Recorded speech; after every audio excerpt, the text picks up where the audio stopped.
Olá, alunos! Eu sou a professora Kétila e sejam bem-vindos a mais uma videoaula, nossa aula de número 10 sobre os biomas brasileiros. Um tema que eu amo, pessoal, particularmente amo falar sobre os biomas brasileiros e, inclusive, falar sobre o nosso bioma, né, que é o que a gente vive. Então, vamos lá. Bem, o Brasil, ele apresenta uma das maiores diversidades de animais e plantas do planeta. E a maior parte da nossa biodiversidade está presente em 6 biomas, que são os biomas continentais, que são a Amazônia, a Caatinga, o Cerrado, a Mata Atlântica, o Pampa e o Pantanal. E além dos biomas continentais, no Brasil nós temos também os biomas costeiros, que vão abranger vários ecossistemas diferentes na extensa costa litorânea brasileira. E entre esses biomas costeiros, nós podemos destacar o mangue, as falésias, os costões rochosos, as dunas, as ilhas, restingas, recifes de corais, baías, praias, entre outros, tá, pessoal? Então, eu coloquei aqui alguns exemplos para vocês desses biomas costeiros. Mas hoje eu vou falar mais detalhadamente dos biomas continentais. Mas vamos observar agora a distribuição desses biomas continentais no nosso território, tá? Então, aqui a Amazônia, que ocupa o primeiro lugar em relação à extensão, né? Então, é o maior bioma brasileiro, seguido do Cerrado, depois Caatinga, Mata Atlântica, Pampa e o Pantanal também, que é bem pequenininho, né? O Pampa e o Pantanal são biomas bem menores quando a gente está falando de extensão, né? De território. Então vamos começar pela Amazônia, que é o maior bioma brasileiro.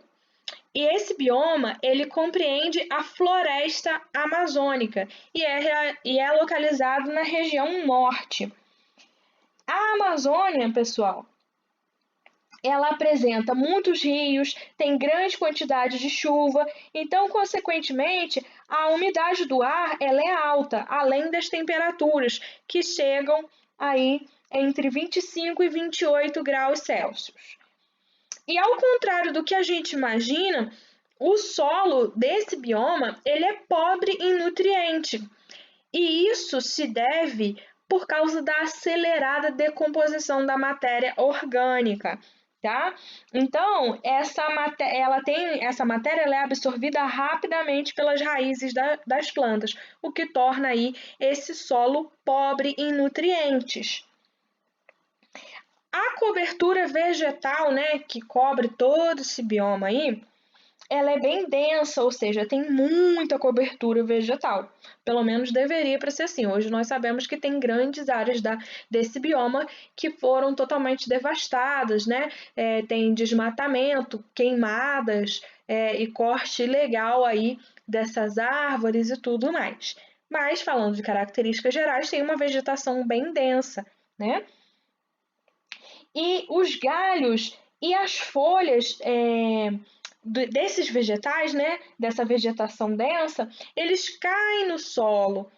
E isso forma a serrapilheira, que inclusive, pessoal, para quem tem o hábito de gostar de fazer trilha e atividades relacionadas à natureza aqui na nossa cidade, tá? Aqui o nosso bioma, obviamente, não é o bioma amazônico, mas é a Mata Atlântica, né? Mas na Mata Atlântica a gente também tem a presença da serrapilheira, que é essa grande quantidade aí de folhas e galhos caídos cobrindo o solo, né? Isso aí é muito importante, né? Porque auxilia na proteção do solo durante as chuvas. Então, o nome disso aqui, né, é serrapilheira. E lá no bioma amazônico tem serrapilheira. Aqui na Mata Atlântica depois eu vou falar de novo, mas aqui também tem no nosso bioma, tá? Então, devido à grande quantidade de chuvas, né, a grande disponibilidade de água, né, nesse bioma, existe uma diversidade muito grande de espécies de vegetais, né, animais, e entre os frutos e sementes que são mais conhecidos aí da Amazônia estão o açaí, que a gente viu aqui no comecinho, tá? O açaí aqui. O guaraná, que é esse que está ilustrado nessa imagem, a castanha do Pará, o cupuaçu e o cajá. Em biodiversidade, né, de espécies, por causa do clima, que também, como eu disse para vocês, é muito favorável, tem uma disponibilidade muito grande de alimento, né? A fauna também é rica, né? E tem uma grande diversidade de espécies. E das espécies que se destacam, né, nós temos a arpia, que também é chamado de gavião real, que é esse aqui, lindo, maravilhoso, perfeito. Eu nunca tive a oportunidade de ver um pessoalmente, infelizmente, né? Ele se destaca. Inclusive, pessoal, os povos indígenas lá da Amazônia falam que essa ave é a mãe de todos os pássaros.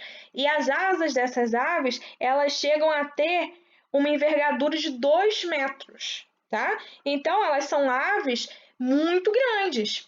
E elas são classificadas, né, como aves de rapina. Então, elas são predadoras, né? Elas caçam aí, vão se alimentar de serpentes, de roedores, enfim.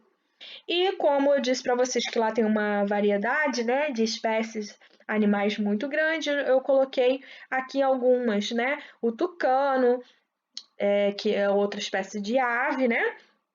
Como mamífero, eu coloquei aqui o gambá, mas não se enganem, tá? Cuidado com o gambá, porque gambá é muito fofinho, muito bonitinho, mas quando você vai colocar a mão nele, não façam isso, até porque os animais silvestres não podem ser tocados, né? Mas esse animal, quando você se aproxima e tenta colocar a mão nele ou chegar perto demais, ele tem um comportamento um pouco agressivo, né? Justamente para se defender, mas eles são bem fofinhos, né? Tem uma diversidade também muito grande de invertebrados, aí eu coloquei como exemplar aqui uma formiga, mas tem lá, assim, tem várias espécies de formigas diferentes, e coloquei aí também o cupuaçu, que é uma fruta amazônica que até aqui na nossa cidade, por exemplo, agora se você for em algumas sorveterias, você encontra aí a polpa do cupuaçu como um sorvete, né, para você tomar. Também é muito nutritivo essa fruta e está começando aí a ficar popular, né, pelo Brasil. E claro, eles têm uma infinidade de outras frutas e vegetais e tudo mais que são encontrados lá. Agora, então, seguimos para o próximo bioma, que é o cerrado. Eu já havia falado brevemente do cerrado, né, quando eu falei dos biomas mundiais. O cerrado, ele é um exemplo de savana, para quem acha, né, que savana só tem na África, estão enganados, né? Porque a savana brasileira é o nosso cerrado, que é o segundo maior bioma brasileiro, inclusive, e abrange vários estados brasileiros esse bioma, tá? E assim, grande parte desse bioma, inclusive, foi devastado, né? Foi desmatado para queimado, né, para servir para pecuária ou para a agricultura, o que é uma pena, tá, pessoal? E o clima do Cerrado é um clima tropical e quente, com 2 estações bem definidas, um inverno seco e um verão chuvoso. Então, o solo ele é predominantemente arenoso e é um solo pouco fértil e com baixa capacidade de reter água, porque lembra que eu disse para vocês, se o solo ele é arenoso, ele não retém tanta água assim, a água evapora com muito mais facilidade. Então, por isso que é um solo mais seco, tá? A vegetação desse bioma, em sua maioria, ela é rasteira e as árvores, elas são pequenas com a casca grossa, tá? E os galhos retorcidos, como a gente pode ver até um pouquinho aqui nessa imagem. Mas essa aparência aí dessa vegetação, né? Ela se deve ao clima seco, tá? E também é uma adaptação da vegetação desse local para sobreviver justamente a queimadas e tudo mais, tá? Então, as raízes dessas plantas elas também são bem longas para conseguir alcançar o subsolo bem profundamente e absorver o máximo aí de água para sobrevivência. E tem uma diversidade também de frutas que são encontradas no cerrado e eu destaquei aqui duas para vocês. Essa fruta aqui eu conheço como fruta do conde, e inclusive aqui na cidade algumas pessoas plantam aí essa fruta, mas lá no cerrado ela é conhecida como araticum, tá? E tem também esse outro exemplo aqui que eu coloquei para vocês, que é o buriti. Também vocês já devem ter pelo menos ouvido falar do buriti, tem creme de buriti, né? Tem algumas marcas que fazem aí cremes e tem o buriti na composição. É bem interessante, né? Então, é comum que no inverno aconteça, pessoal, queimadas naturais nesse bioma. Claro que lá também acontecem queimadas que são provocadas pelos seres humanos, mas acontecem as queimadas naturais. Então, nesse caso, aquelas cascas grossas dos troncos e da vegetação desse bioma que eu havia falado para vocês vai proteger, né, essas espécies do fogo. Por isso que tem aquela casca grossa, retorcida e que eu havia falado. E depois, né, elas rebrotam após essas queimadas naturais que acontecem.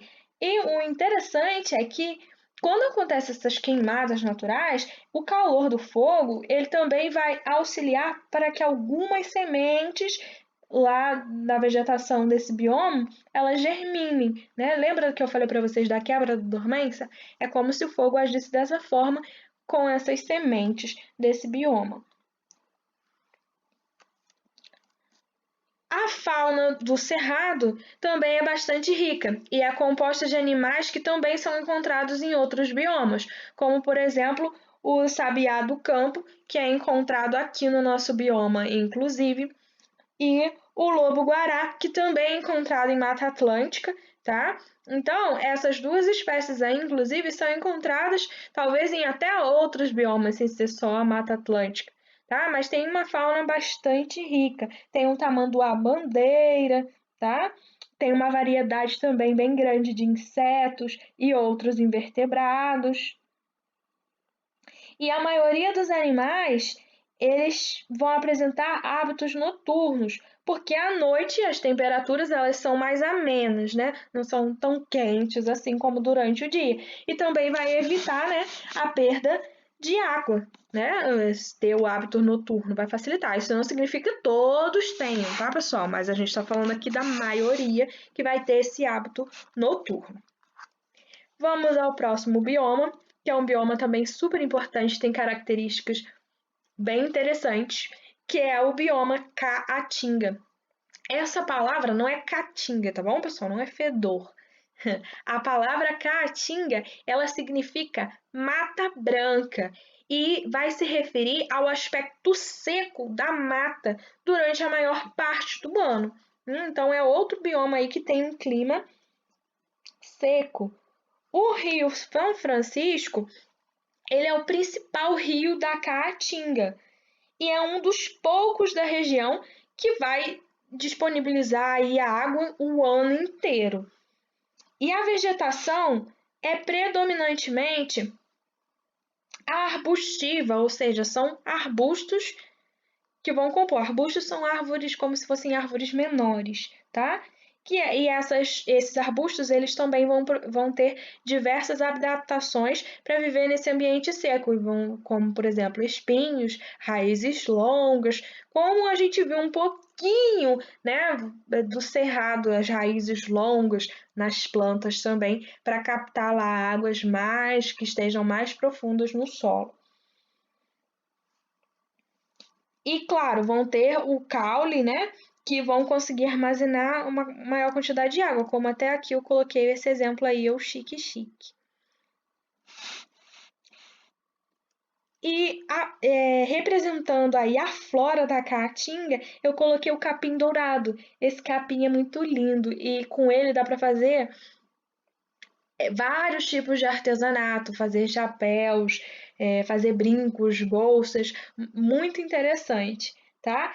E entre as poucas espécies que não perdem folhas devido à seca estão a aroeira, o juazeiro e o umbu, tá?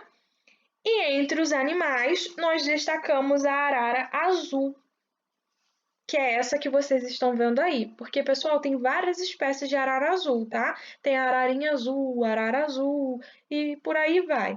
Então, essa espécie arara azul é do bioma Caatinga. E também tem uma diversidade, né, de outras espécies, calango, carcará, que é um gavião que também tem aqui na nossa região. Tem gambá também, tem cobras, né? Morcegos que atuam como polinizadores também, lá no caso, tem onça pintada, veado catingueiro e entre outras espécies que estão adaptadas aí a viver num clima mais seco. E a maioria deles também tem hábito noturno, tá, pessoal? Por causa do calor, né? E aquela questão da perda de água. E devido ao desmatamento para atividades agropecuárias, esse bioma vem diminuindo sua extensão e isso que ameaça aí essas diversas espécies que tem nesse bioma.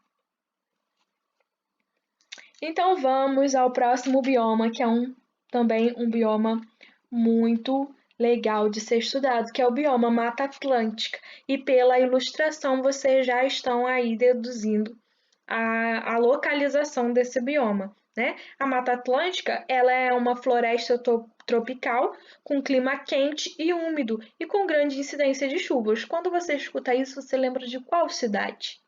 Pois é, lembra da nossa cidade, né? Que tem um clima úmido e com grande incidência de chuva e que às vezes chega a ser quente, né?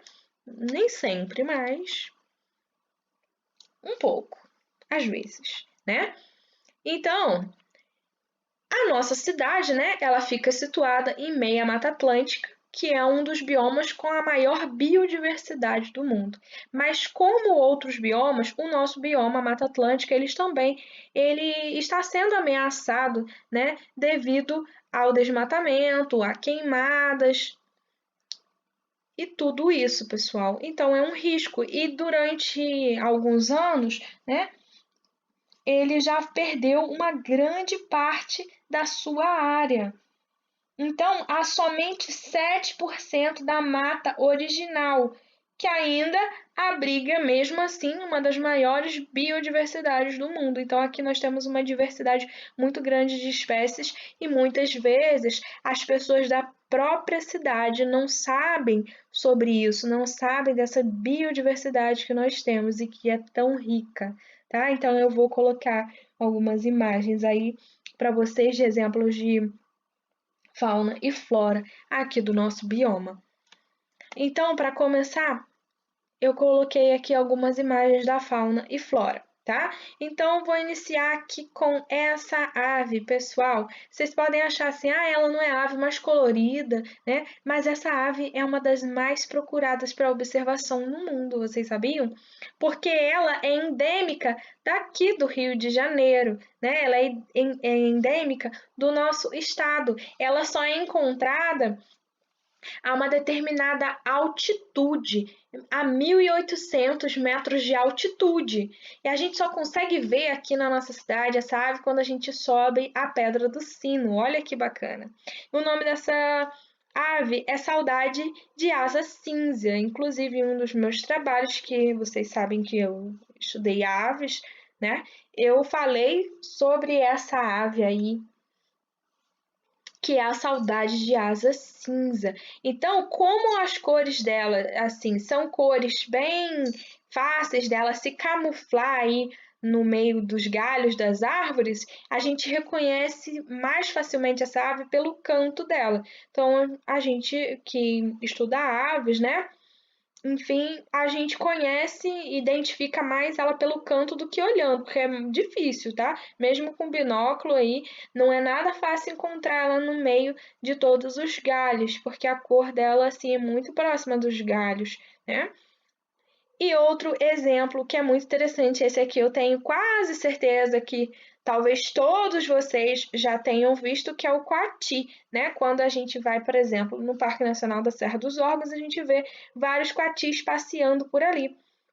É uma espécie que às vezes poucas pessoas prestam atenção, valorizam, na verdade, mas que está ali presente para todo mundo ver. De toda forma, nós temos que respeitar todos eles, né? Todas as espécies, independente se ela é endêmica, se ela não é, né? Nós temos que respeitar. Então, o coati é uma espécie que eu coloquei porque é fácil da gente visualizar. Outra espécie de animal também que se destaca aqui na Mata Atlântica é o mico-leão-dourado, que está ameaçado de extinção, né, e que também é característico daqui, do nosso bioma. Eu já tive a oportunidade de vê-los e eles são lindos, gente. E coloquei aqui para vocês o exemplo do pau-brasil, que também faz parte aqui da flora do nosso bioma, que é essa árvorezinha aqui. E coloquei também o palmito jussara, tá? O palmito jussara, ele também é protegido por lei, porque ele se encontra ameaçado de extinção. Porque antes as pessoas tiravam muito palmito da mata, né, para consumir. E para quem não sabe, o palmito ele é aqui a ponta dessa palmeira. Então, para você ter um palmito, você tem que cortar essa árvorezinha aqui inteira, né, para poder tirar todo. Você tem que cortar a palmeira para poder tirar o palmito. Então, devido ao grande consumo desse tipo de palmito, retiraram demais da natureza, ele acabou sendo ameaçado de extinção. Então, hoje, não se pode mais retirar da natureza o palmito jussara. Hoje, a gente consome aí o palmito pupunha, que foi colocado assim, entre aspas, no lugar, né, para o consumo. Mas, claro, né, tem que ter o manejo adequado de todas as espécies, de plantas, de tudo na natureza, né? Tem que ser equilibrado, respeitando aquela questão da cadeia alimentar que eu havia falado com vocês, tá? Bem, pessoal, vamos para o próximo bioma, que é o Pantanal. Um bioma também muitíssimo interessante. Ele está situado na região oeste dos estados do Mato Grosso e Mato Grosso do Sul, e ele compreende regiões que são constantemente inundadas pelas águas dos rios, tá? E como esse solo ele é pouco permeável, né, favorece a ocorrência dessas inundações aí, que ocorrem entre os meses de outubro e abril.